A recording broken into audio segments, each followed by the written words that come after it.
दानोळी जिल्हा परिषदेच्या उमेदवार सो नंदिनी संदीप कांबळे तिवडे यांचा मोठ्या शक्ती प्रदर्शनाने अर्ज दाखल।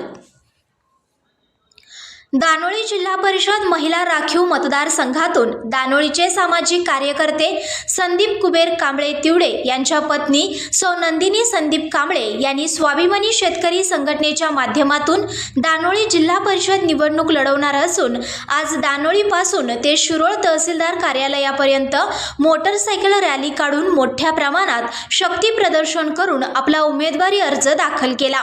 यावेळी दानोळी गावातील स्वाभिमानी शेतकरी संघटनेचे पदाधिकारी, कार्यकर्ते, सभासद तसेच त्यांचे मित्रपरिवार मोठ्या संख्येने उपस्थित होते। यावेळी बोलताना सो नंदिनी कांबळे म्हणाल्या की माझी ही उमेदवारी सर्वसामान्य लोकांच्या समस्या सोडवण्यासाठी आहे। त्यामुळे दानोळी, कोथळी, उमळवाड, तमदलगे, जैनापूर, कवठेसार या गावातील मतदार बंधू भगिनी नक्कीच माझ्या पाठीशी खंबीरपणे उभे आहेत असा माझा ठाम विश्वास आहे। संघर्ष या न्यूज चॅनलला लाईक करा, शेअर करा आणि सबस्क्राईब करा।